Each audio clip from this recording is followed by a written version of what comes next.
for so many people out there, they go to work every single day and work sucks for them. And they take that home, right? They've got a bad boss typically that, cares only about their career, not about those in their charge, or, that place of employment is riddled with toxic employees that are high performers that are allowed to stay within the organization, whatever it is, but their job sucks.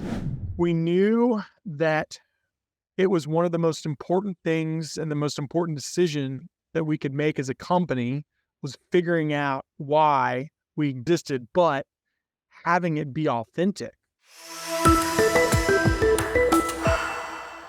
Thank you very much for taking the time to talk to me today. I have been following on LinkedIn since I was in New Zealand. I don't know how I came across you, to be honest. But I started watching a lot of your videos and your posts. And something that resonates quite a lot with me is work doesn't have to suck. It's like, and it's something we are trying to do in my business as well. It's what we spend most of our life doing. And it's sad that many people don't enjoy what they do.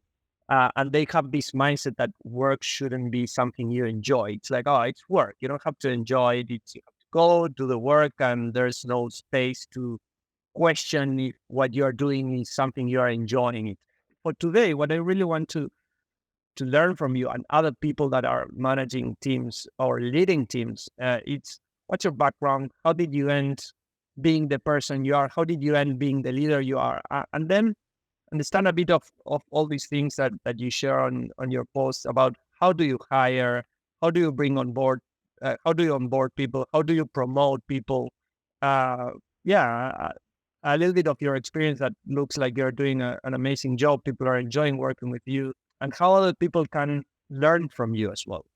So we sell plastic, that's what we do. It's nothing sexy by any means. I mean, we are, literally a distributor of plastic. And so, whenever I got into this company, it was a different company then. It's third generation family business. My grandfather started in 1971 and, my parents took it over in 97. And then I came here in 2013. And, they'd always done a great job, loving on their employees and just making sure that they knew that they did care about them. They did do that. But it was still, void of a culture, do we have values? Do we have a purpose? No, there wasn't any of that. It was just a place where people came to work. And I think that early on, the thing that we did, the very best thing that we did was, so I'll step back just a second and I'll say, I spent about 4 or 5 years making sure I got the wrong people off the bus and I got the right people on the bus and then getting them in the right seat. I recruited for 4 or 5 years and, I had to let go about 70 of our 100 employees over like a 3 or 4 year period, people that just didn't line up with those core values. And so it was early on in our kind of our development of the company from basically where we were and where we are now. But what was interesting was as we were recruiting and as I was building the team, I was looking for a type of attitude. I was looking for a type of attitude, but then you start to read, I started reading Jim Collins, Good to Great, Built to Last, and you start to realize you're like, you have to have a core ideology. Like you have to have values and you have to have a purpose or I mean, look at all these great companies. Like this was the real reason why they existed. They just happened to sell plastic or, sell computers or whatever it is that they actually did. But the real inspiration for the company came within the values and the purpose, that what Jim Collins calls that core ideology. And so we went to work here during those transition years of really trying to figure out what those were for us, and it was a battle. And, but as that kind of came up, you talk about recruiting, we started to realize, okay, these are some values that we look for, and this is what we represent as a company. And we started looking for those in, the applicants that were applying. So, you know, everything is a learning process, right? Like I am, a completely different person than I was, 7 years ago.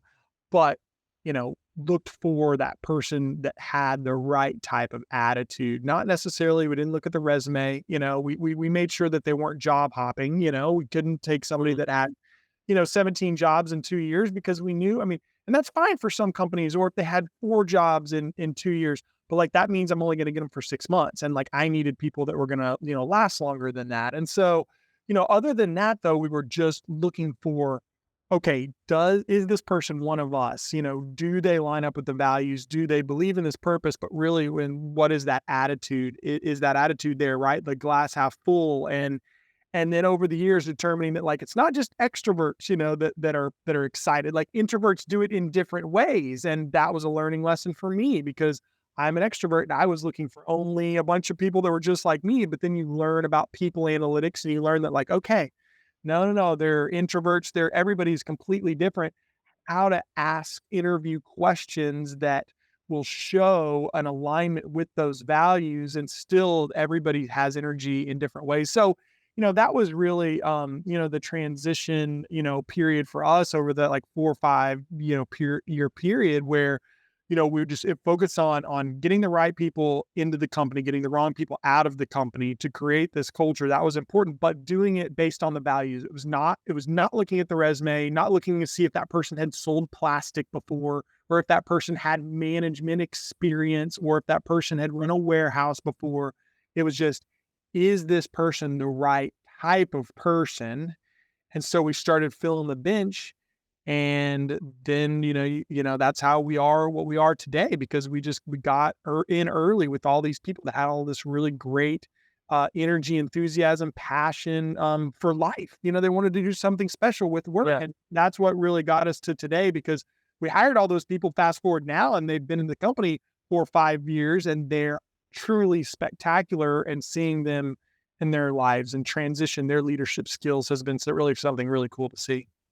How did you learn, or what was the recruitment process from understanding what are the values that you're after, uh, how you're gonna be getting to, how you're gonna get to meet these people during the interview process? How was that process? I see many times that most companies like, we need help, we need to hire someone. They put some kind of job description, and then it's like, hiring is very important, but I don't have the time to do it, and I'll do it more or less. And I need to hit someone that I need to hire someone that hits the ground running. It's like, and they want to rush everything. I see that's quite a big thing going on. How did you do it? Hire slow, hire slow, that's so hugely important, right? Hire slow, fire fast. That's what everybody says, but hiring slow. Here's what we did. We wrote job ads, and at the top of the job ad, I wrote them myself, and it was all about why we existed as a company, right? The first line on the job ad: work doesn't have to suck. We believe that in humility, we believe in teamwork. We don't like bureaucracy. We don't like company politics. We believe that together is better. And I started out those job ads, and we still do this, with nothing about the job, definitely not cutting and pasting from Google. It had to be original. It had to be from the heart. And it was all about the why, right? We wrote our core values on there. We wrote the things that we believed that had nothing to do with the job. It all had to do with who we were as a company in terms of our why. And then people saw that and they were like, dude, this is what I'm all about. I see an alignment with what you guys are saying in this job ad, right? Like, they weren't applying because it was a sales job for plastic. They were applying because of what we said with work doesn't have to suck, right? Love what you do, love who you do it with, feel like you have a voice, you can make an impact, you make a good living, and you have time off for friends and family and other hobbies. Like, we're writing this stuff, the stuff that we're passionate about, first, right off the bat on the job ad. So they're seeing that and they're saying, I want to be a part of that right there. And that's the way we did it. And then they knew from the very beginning. And then you transition to the interview questions. I'm sitting in the Zoom interviews and I'm asking them questions and I'm not asking them about their resume. Turn the resume over. Patrick Lencioni says that, and I am a huge fan of his. And it's like, we just turned the resume over. Let's just chat. So I'm asking things like, why did you choose Regal Plastics? Talk about what motivates you. Talk about, a big, huge role model in your life. Talk about, you know, a time when you failed and what did you learn from it. Talk to me about what you think are the most important attributes of successful people. And I would always caveat that with, success is not necessarily money. What you think success is in your eyes. Those questions were always centered around who the individual was, not the what the individual did, right? Mhm. Not even looking at the resume or their performance. All like I said before, all we're looking for is that they're not jumping around job hopping. We needed somebody that we thought was reliable, and so that was the only really thing we looked at the resume. Other than that, we were asking all those questions that had nothing to do with the role itself. You start filling up the company, you start filling up the bench with a bunch of people that are all the right types of individuals, right? That alignment is there. And then you start creating a culture. And like I said, our I didn't say this yet, but our big goal 3 years ago was to only promote from within, right? Every management position that we ever have in the company from here on out, we're promoting from within. That's a goal of ours, and we hit that earlier this year. And it's something that we're proud of. Well, you can't do that if you don't build the bench with the right people, and the next job is the most important job because even though we're maybe, looking for a warehouse delivery driver, no, doesn't matter. We're looking for the right type of person because that warehouse delivery, driver might be next a warehouse supervisor, and then they might be an inside sales representative. I mean, who knows? They let us know what it is that they're passionate about. They get into the company, and as we grow, God willing, we continue to put our heads down and grow as a company. Opportunities open up for them. And I remember, I think you posted yesterday or a few days before. Your CFO was what was his job? Yeah. And the story about that, because I'm quite big in the same thing, that when people work for me, it's people that want to learn what we're gonna teach them. So we don't call them recruiters, we call them connectors, because we want our people to connect people with people, or with opportunities, or with mentors, or with an article for them to be able to learn something. It's not just about recruitment, and everyone that worked with us has learned how to do the job with us. So I don't care. It's about the attitude, about the willingness to learn. It's about why they're going to be doing this job. So we train everyone. How do you manage? There are two questions here. First one is, how do you know that the person will want to do that job and it's going to be able to do that job? And then how do you help them train on the different things they need to train in order to be able to take on jobs that they didn't do before? The first question, we're looking. I mean, we do use people analytics. We use like Culture Index. We're big fans of Culture Index. What when we're talking about people index, like everybody talks about, DISC and Kobe. There's a lot of different ones that are out there. My one of my biggest mentors, Mark Connolly, Culture Index, very early on, he helped shape, my leadership skills in my company, and he worked for Culture Index, and he's probably one of my biggest mentors. And he just talked about like the whole concept about, man, you want when you're getting the right people on the right seats, which is important, right? You're hiring by the core values, and then you get them into the company, but you're using people analytics to make sure that their inherent traits and who they are as an individual lines up with what you're asking them to do every single day, right? Square peg, square hole. You want that. I would not be good in an accounting job, right? I would not be good as a saw operator. I don't have any detail, right? And so we understand these things now. Early on, whenever I was hiring, we didn't. But here's what's kind of cool: we hire people for the job. If somebody's going to be a saw operator, we're looking for somebody that has that detail orientation, somebody that is a little bit more methodical and slower paced. We're looking for certain attributes, in jobs. And so they come into the company and they do that role. However, what we've realized that even if sometimes that culture index isn't perfectly aligned, sometimes they'll reach out to us and say, "Hey, I really am interested in, moving up through the company." Something opens up and we move them into that role. And even though their dots are not exactly perfect, for their inherent Yeah. traits are exactly perfect for that, they have shown, time and time again to do a really good job, in that role. And so, it's something that I think is important is that we know what those dots are and we communicate. When I say dots, I saying like, listen, culture index is measuring, autonomy, am I an independent, goal-oriented type of individual, or am I more of a team player, more of a loyal team player?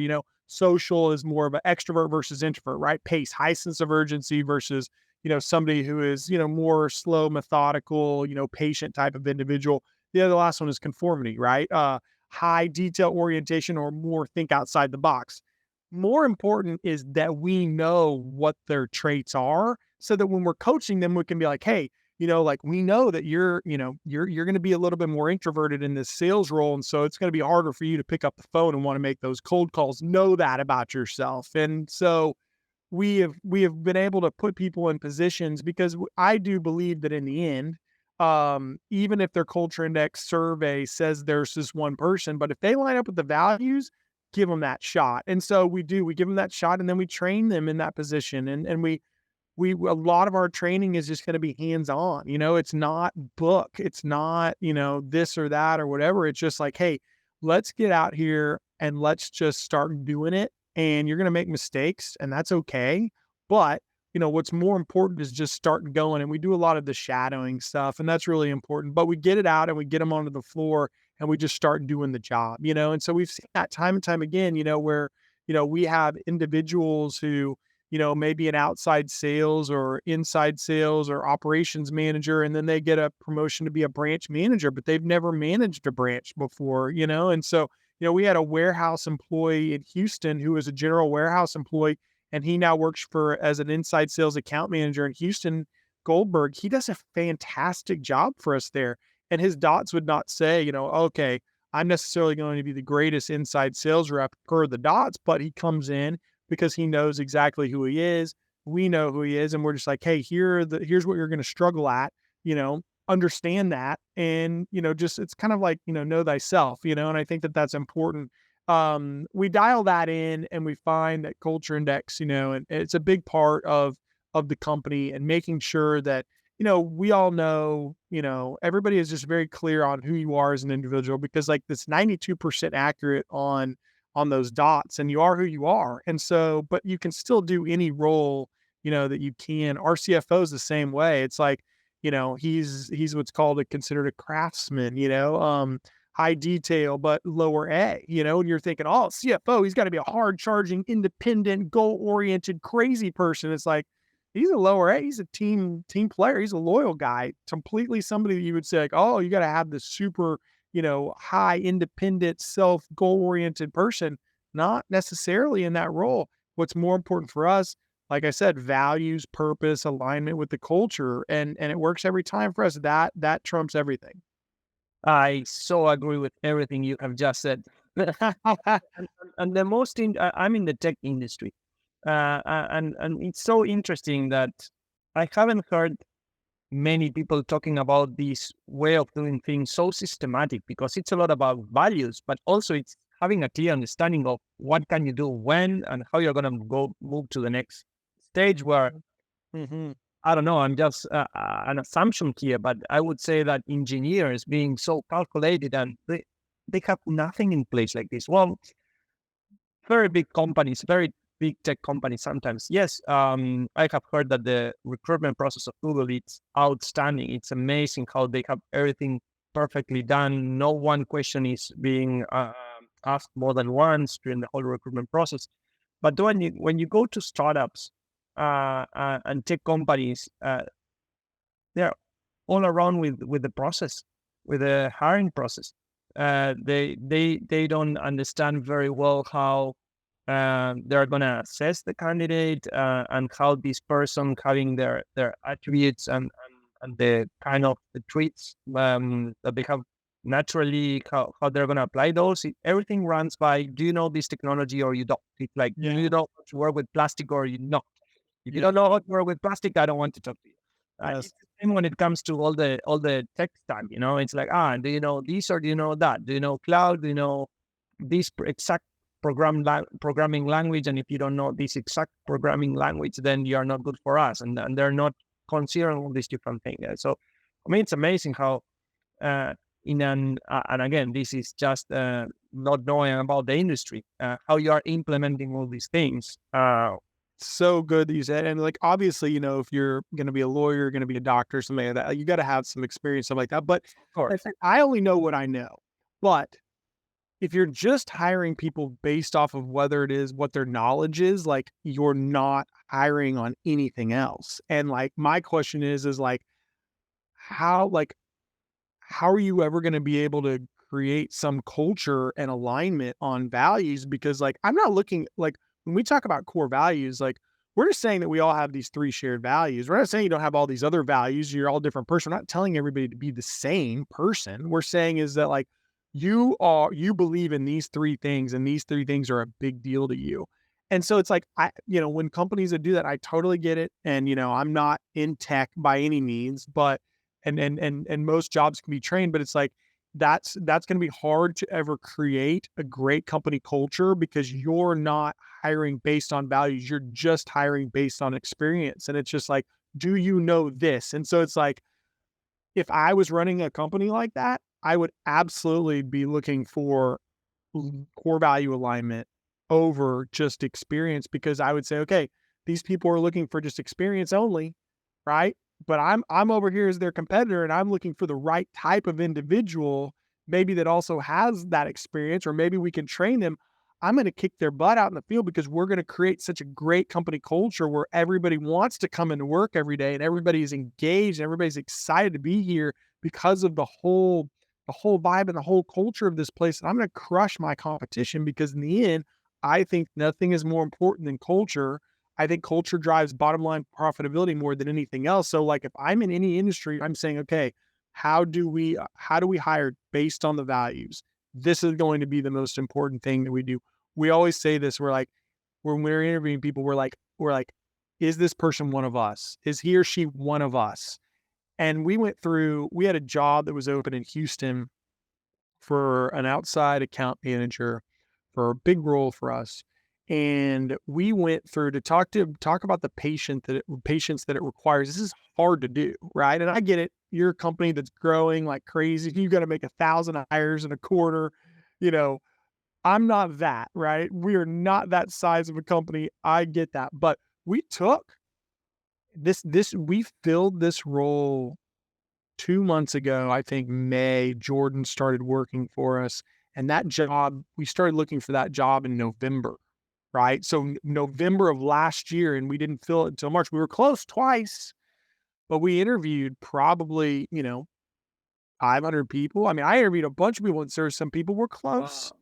but we're going through resumes and we're going through resumes, but it's like that, people, you can hate on that if you want. That's fine. What I'm telling you is like that is why we are successful, is because when we get that person, we're like, dude, that's the right type of person, and we have to stay patient. That is the reason for our success, is because that person gets into the company and then they move up within the company because they're the right type of individual. And every single person on our leadership team now, our executive leadership team now, we're young. Like I'm the oldest one at 41 years old. Every single person worked in the company in a different position at one time, right?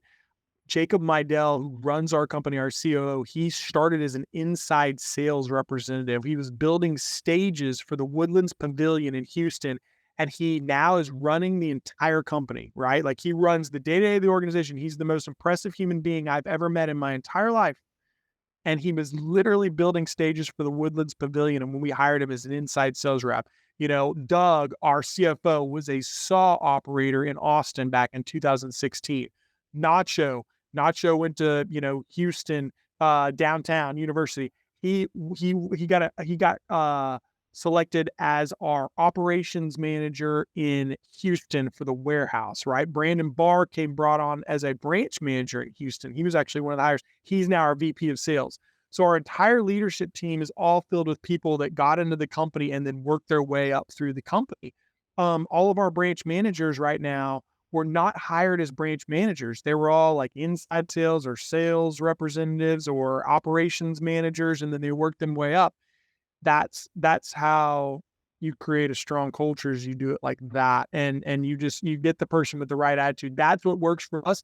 I think that's the winning formula. I don't say winning, but I think that's the infinite way of working. It's like, dude, that's what we want to do. Like it's like it's the way of going about doing it, because it's so much freaking fun, because you come into work with all these people that you love every single day. It's like, man, we've all busted our butts together, and like the humility is there. I didn't get brought in as the VP of sales. I didn't get hired as the COO or the CEO, and I got in and I got this big ego and I'm telling people what to do. It's like, no, we're in this together. We're all learning together. We're moving up together. And it's like, we grew $30 million in 5 years. All of our numbers are through the roof. It's the 52-year-old company that's never been healthier ever. And we're doing it this way, which shows you it It works from works. a perspective. Yeah. I mean, we're not supposed to take business away from these big $600 million, competitors in our industry. And we do it all the time. They're literally, they're the McDonald's, right? They're $600-700 million. They've got hundreds of branches, and we're a $50 million company with 7 locations, and we're taking business from them. And when they should be getting better prices, right? This is happening all the time. Why? Because our people are better than their people, and I say that with confidence, because it's like, because we work on it, because we prioritize it, because we're not just hiring the damn resume. We're not just hiring the experience. We're hiring all the other stuff. I have one last question, and then if you want to add something that I didn't ask or something that you would like to share, that would be amazing. But the question is, how did you came up to work doesn't have to suck? Like Yeah. how did you come to that? Like how it happened? What was happening before that you came to say work doesn't have to suck? It came from our leadership team and working through the process of understanding that we needed a core ideology, understanding that, like, why you do it is, Simon Sinek, right? Like, people care about why you do it. And like, I mean, it's true. It's like, nobody cares about plastic here. And so we sat in these meetings with our coach, and we're like, what is our passion? What is our passion? We didn't have a passion. It's like, I started the company and I was like, okay, we're going to make, shoes, and we're going to send 50% of the, profits to, some, place in Africa to do. You're right. It's like, I that was not there. I took over the business. We had no passion. We had no purpose. There was like, this wasn't embedded into the core. Like, you see so many companies that are out there that are doing things for the betterment of society, and they're very, very dialed in on why they exist as an organization. This was the actual purpose. So we went to battle, and we knew that it was one of the most important things and the most important decision that we could make as a company, was figuring out why we existed, but having it be authentic, like having it be like something that we're all passionate about, like genuine and authentic. So we went to battle on this. And I just remember, I mean, it was exist to improve. That was our purpose. That was why we existed. And, it was something else before that, right? It was everything in transitions. And then, over time, we were in a meeting where I think we're in an annual with our coach, and we were working through, you've got to work through stuff, and we're working through it. We're throwing stuff on the whiteboard. We're like, what about this? What about this? No, no. What about this? What about this? No, no. And then our CEO, Jacob Meidel, was like, he just slammed his fist on the on the table. He's like, man, it's like freaking work just doesn't have to suck, man. And like, when he said it, we were all like, just like, it was just like quiet. We're like, that's it. Oh my gosh. Like, and we like just like erupted, because it was that moment where it just hits. And we're like, dude, that is what it's all about. For so many people out there, they go to work every single day and work sucks for them. And they take that home, right? They've got a bad boss, typically that, cares only about their career, not about those in their charge, or, that place of employment is riddled with toxic employees that are high performers that are allowed to stay within the organization, whatever it is, but their job sucks. And not necessarily because of the job itself, it's because the people that are around them, the toxicity. And so they go home every single day and, they take it out on family or friends. You're driving home miserable, right? They're the people flipping other people off in the car, right? On the way home, right? It doesn't have to be like that. Work can be a place that fills your cup, why does it have to be a place that absolutely drains you?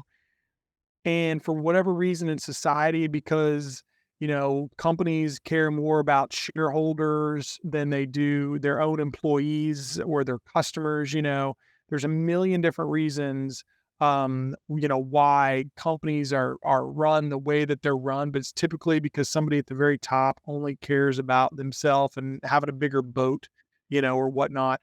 But it was like, dude, we believe and work doesn't have to suck so much because we're saying like if companies cared more about employees, like truly cared about their employees, and when we say care, we're saying like, okay, and that companies are out there saying like, these are the things I care about. I care that my employees, like, I care that they love what they do. I care that they love who they do it with. I really, really am passionate that they understand that they have a voice and that they can make an impact. I'm really passionate about paying them well paid. And I'm really passionate about giving them time off away from work, lots of vacation days, lots of holidays to be with their family because we don't just live to work. If they're passionate about those 6 things, and people are coming to work every single day and they're enjoying it. Like we're caring, we're sitting down with our employees one on one and having conversations. We do that quarterly. Every single employee that we have, we sit down with them every single quarter and we just talk to them. It's not a performance review. It's just a, how are you doing in life? How's the family? What's working? What's not working? Can I do anything as your boss? Let's communicate here. Those are some of the most important things we do, but really truly caring about this. And then when work doesn't suck because of those things, people go home and they're a better dad, they're a better mom, they're a better brother and sister. They're just putting more love back into the world, right? They're not flipping the person off in the car next to them when somebody cuts them off. They're just smiling and they're just saying, you know what? Because life is good because, it's hard to have a meaningful life without meaningful work. And I truly believe that. And when you come into work every single day and it's a place that, where your bosses, love on you and they high five you and they encourage you, way more than they criticize you because you are doing fantastic work all the time. But whenever leaders are humble and they're leading selflessly and they're those types of individuals, and people's frowns turn upside down, they smile and they love being at work and they feel like they're a part of something bigger. And we're in this together, we're a team, look at these numbers, like, and we can't do this alone. It's because of all of us, because it's truly every single individual, like a football team. It's like every single position is different, but we're all in this thing together. And when it's like that, it makes work a lot of fun. But when work is a lot of fun, life is a lot of fun because we're spending so much time at work. We're spending 40 to 50 hours here. And so it's why we exist as an organization. It's why I make the LinkedIn posts all the time, because I want to shout it from the mountaintops as much as I can, because, oh, by the way, to all the skeptical executives out there, it also works for the bottom line as well. So it works for everybody, right? It works for the employees. It works for the customers. It works for the shareholders. Bottom line profitability has never been better.